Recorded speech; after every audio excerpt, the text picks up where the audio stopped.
মা বোনদের তালিমের দ্বিতীয় পর্ব। হযরত আইয়ুব আলাইহিস সালামের স্ত্রী বিবি রহমত। হযরত আইয়ুব আলাইহিস সালামের স্ত্রীর নাম ছিল রহমত। তিনি স্বামীর এমন সেবা করেছেন যা ইতিহাসে প্রসিদ্ধ। একবার হযরত আইয়ুব আলাইহিস সালাম খুব অসুস্থ হয়ে পড়েন। তার সারা শরীর জখমে ছেয়ে যায়। তার আপনজন সকলেই তার কাছ থেকে সরে পড়ে। কাছে থাকেন কেবল তার স্ত্রী রহমত।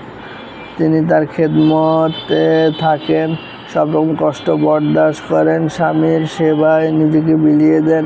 একবার হযরত আইয়ুব সালাম কোনো কারণে বিবি রহমতের প্রতি রাগান্বিত হয়ে কসম করেন, আমি সুস্থ হলে তাকে 100 বেত্রাঘাত করব।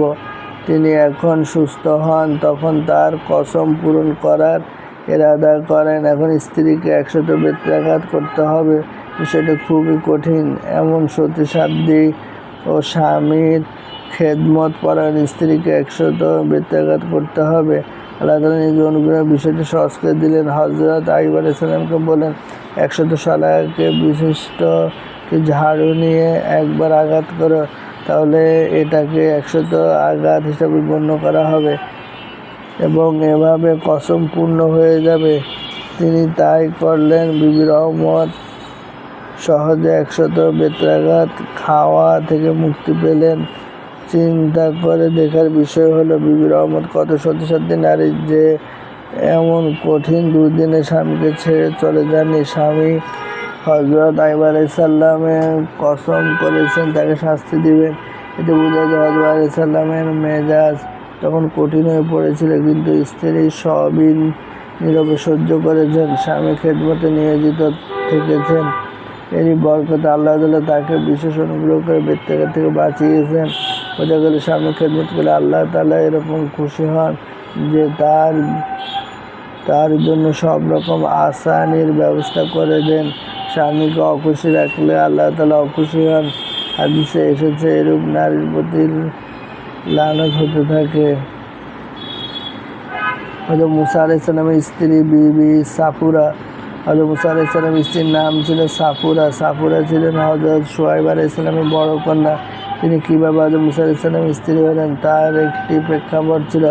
হযরত মুসা আলাইহিস সালাম মিশরে বসবাস করতেন। মিশরে তখন ফেরাউনের রাজত্ব ছিল। একদিন ফেরাউন গোত্রের এক লোক হযরত মুসা আলাইহিস সালামের গোত্রের এক ব্যক্তির ওপর অন্যায়ভাবে আক্রমণ করল। মুসা আলাইহিস সালামের গোত্রের লোকটা হযরত মুসা আলাইহিস সালামের কাছে সাহায্য চাইল। মুসা আলাইহিস সালাম তার সাহায্যে এগিয়ে আসলেন এবং ফেরাউন গোত্রের লোকটা শাসনমূলক একটা থাপ্পড় দিলেন। ঘটনাক্রমে সেই থাপ্পড়ে লোকটা মারা গেল। এই খবর চারিদিকে ছড়িয়ে পড়ে। ফেরাউন হযরত মুসা আলাইহিস সালামকে হত্যা করার সিদ্ধান্ত নিল।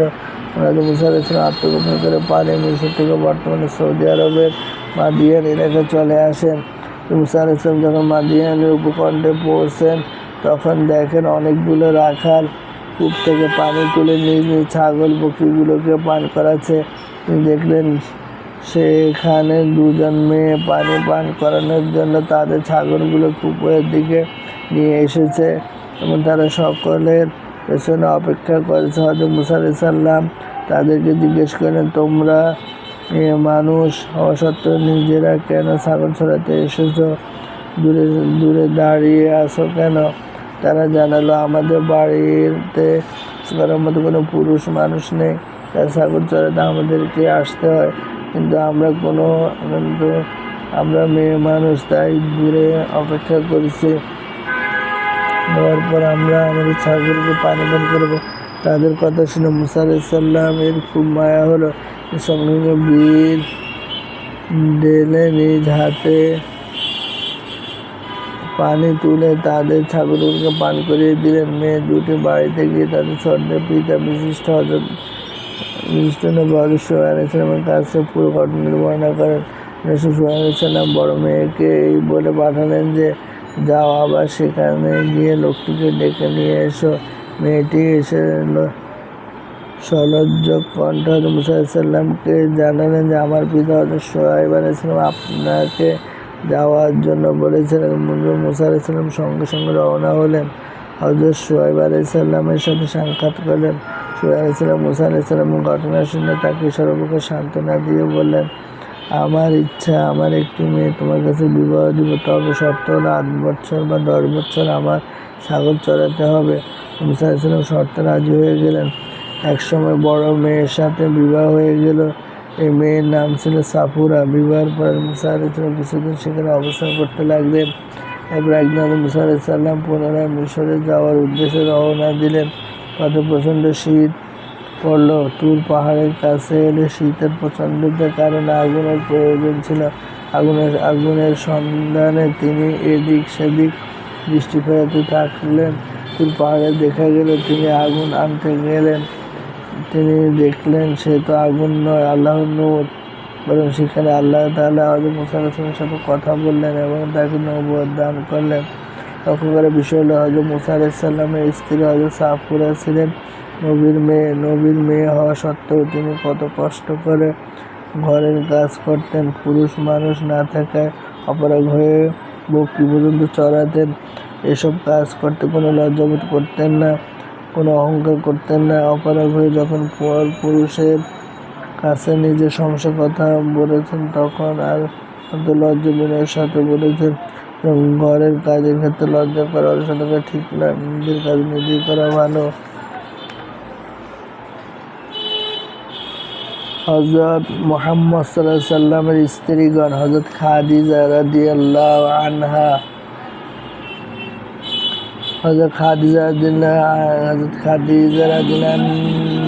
আনহা বিনতে খুয়াইলিদ হলেন রাসূল সাল্লামের প্রথম স্ত্রী, রাসূলের জীবনের প্রথম জীবন সঙ্গিনী, মহান মর্যাদাবান মহিয়সী নারী।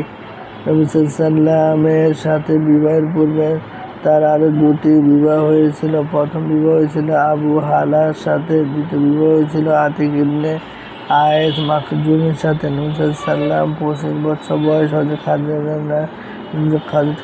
রাদিয়াল্লাহু আনহাকে বিবাহ করেন। তখন হযরত খাদিজা রাদিয়াল্লাহু আনহার বয়স হয়েছিল 40 বছর। হযরত খাদিজা রাদিয়াল্লাহু আনহার জীবদ্দশায় রাসূল সাল্লাম আর কোনো বিবাহ করেননি। মাত্র ইব্রাহিম ব্যতীত হযরত খাদিজা রাদিয়াল্লাহু আনহা গর্ভে রাসূল সাল্লামের সন্তান জন্মগ্রহণ করেন। এই গর্ভে 4 কন্যা 2 পুত্র জন্মগ্রহণ করেন। হযরত খাদিজা রাদিয়াল্লাহু আনহা মহিলাদের মধ্যে সর্বপ্রথম ইসলাম গ্রহণ করেন। রাসূল সাল্লামের বিপদ আপদে তিনি শরীক ছিলেন। খাদিজা রাদিয়াল্লাহু আনহা হযরত সাল্লামের অত্যন্ত আনুগত্যকারিণী। বিপদ আপদে রাসূল সাল্লামের সান্ত্বনাদাত্রী ছিলেন। কাফিরদের আচরণে রাসূল সাল্লাম যে দুঃখ কষ্ট পেতেন তা তিনি ঘরে সেই স্ত্রী খাদিজার কাছে বর্ণনা করতেন। খাদিজা সবসময় নবীজিকে সান্ত্বনা দিতেন। সে খাদিজার সান্ত্বনামূলক কথা নবীজির দুঃখ কষ্ট অনেকটা লাঘব হতো। নবীজির জন্য তিনি তার ধন সম্পদ সব বিসর্জন দিয়ে দিয়েছিলেন। নবীজির প্রতি প্রত্যেকটা পদে পদে তিনি খেয়াল রাখতেন। মুসা সাল্লাম খাদিজার প্রতি খুব লক্ষ্য রাখতেন।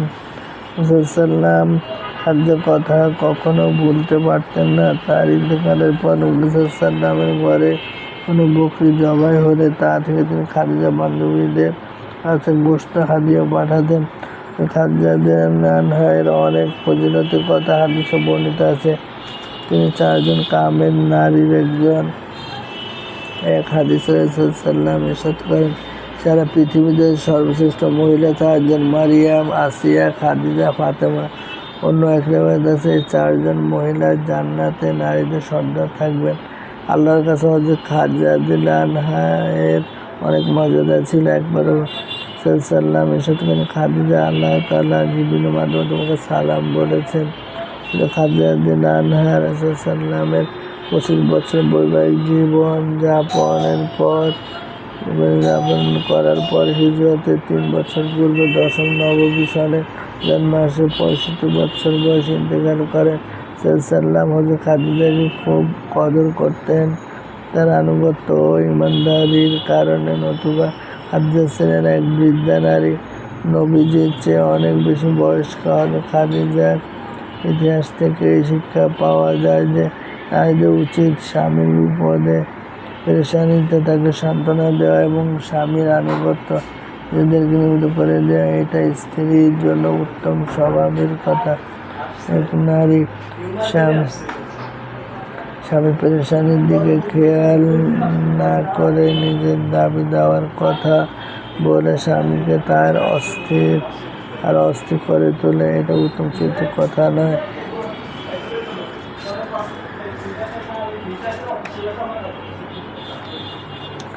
হযরত সাউদা রাদিয়াল্লাহু আনহা রাসূল সাল্লাল্লাহু একজন জীবন সঙ্গিনী। তার পিতার নাম জামআ ইবনে কায়েস ইবনে আবদে শামস, মায়ের নাম শামস বিনতে কায়েস ইবনে আমর ইবনে জায়েদ। সাল্লামের সাথে বিবাহের পূর্বে সাদের আরেকটি বিবাহ ছিল, আর সেই স্বামী ছিল তার চাচাতো ভাই নাম সুকরান ইবনে আমর আমিরি, যারা প্রথম ইসলাম গ্রহণ করেন। হযরত সাউদা তাদের একজন ছিলেন। সাউদা ছিলেন দূরদর্শী মহিলা। তিনি তার দূরদর্শিতা দ্বারা রাসূল সাল্লামের মানসিক কামনা বুঝতে সক্ষম হন। রাসূল সাল্লাম স্ত্রীদের সাথে রাত্রি যাপনের জন্য স্ত্রীদের মধ্যে পালা নির্ধারণ করে রেখেছিলেন। সে মতো হযরত সাউদার জন্য পালা ছিল। তিনি রাসূল সাল্লামকে খুশি করার জন্য তার পালা রাত্রিটি ছিল বিধবা স্ত্রী হযরত আয়েশা জন্যকে দান করে দিয়েছেন। রাসূল সাল্লামের প্রতি ভক্তি, ভালোবাসা এবং আনুগত্য সাউদা আনহার অত্যন্ত ছিল পরিপূর্ণ। এছাড়া হযরত সাউদা রাদিয়াল্লাহু আনহার অনেক গুণ ছিল। কারণ হযরত আয়েশা তার সম্পর্কে বলেন, পৃথিবীতে একমাত্র সাউদাকে দেখলে আমার ঈর্ষা হতো, আমি যদি তার মতো হতে পারতাম। হযরত সাউদা অত্যন্ত দানশীল নারী ছিলেন। তার কাছে দান করার মতো কিছু থাকলে তিনি কখনোই কোনো ফকির মুসলিমকে খালি হাতে ফেরাতেন না। ঐতিহাসিক ওয়াকিদির বর্ণনা মতো সাউদা রাদিয়াল্লাহু আনহু ৫৪ হিজরিতে ইন্তেকাল করেন।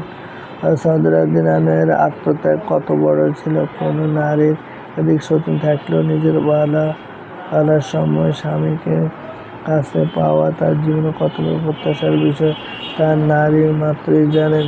আর তিনি তার সেই প্রত্যাশার বিষয়টি কোরবানি করে দিয়েছিলেন, তাও নিজের সতীনের জন্য। আজকালকার মেয়েরা অনর্থক সতীনের সাথে লড়াই করে বেড়ায়, সতীনকে দেখলে হিংসে মরে যায়, আর নারীকে দেখা যায় তাদের সর্বদা অনর্থক সতীনের দোষ খুঁজে বেড়ায়। বিষয়টি দেখে তিনি সতীনের প্রশংসা করেছেন। সতীনের গুণ গাইতে পারা অনেক বড় হৃদয়ের প্রশস্ততার কথা। এর মধ্যে এরূপ প্রশস্ততা থাকলে পরিবারে অহেতুক অশান্তি সৃষ্টি হয় না। হযরত আয়েশা রাদিয়াল্লাহু আনহা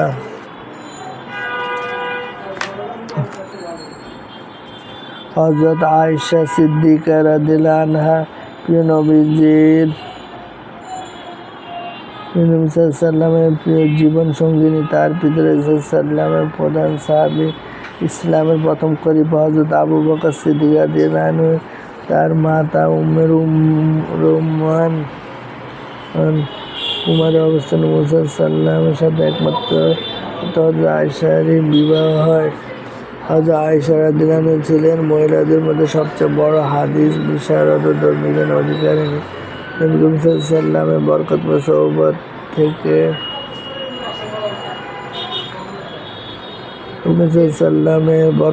সোহবত থেকে দিন, এলেম ও হাদিস অনেক জ্ঞান অর্জন করেন তিনি।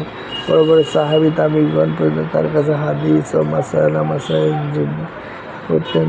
আর তিনি শরীয়ত পর্দা পূর্ণভাবে রক্ষা করে আড়াল থেকে খুব ক্ষীণ আওয়াজে সকলের জিজ্ঞাসার জবাব দিতেন। জ্ঞান অর্জনের প্রতি হযরত আয়েশা রাদিয়াল্লাহু আনহা এত আগ্রহ ছিলেন যে জানার জন্য রাসূল সাল্লামকে বিভিন্ন বিষয়ে প্রশ্ন করতে থাকতেন।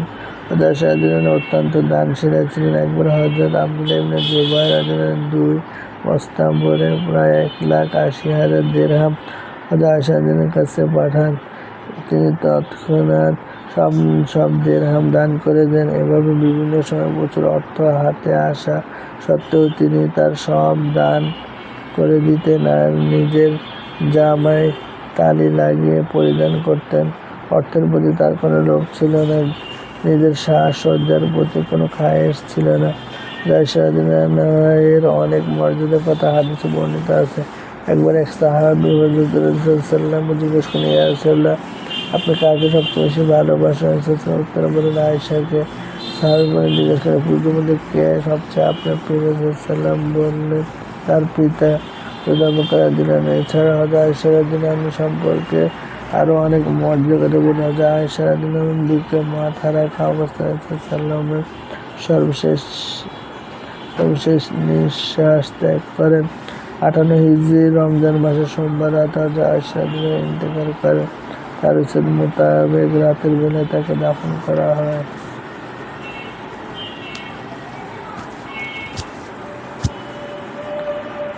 হযরত আয়েশা রাদিয়াল্লাহু আনহা ছিলেন একজন নারী, অথচ বড় বড় আলেম পুরুষগণ পর্যন্ত তার কাছে হাদিস মাসআলা জিজ্ঞাসা করতে আসতেন।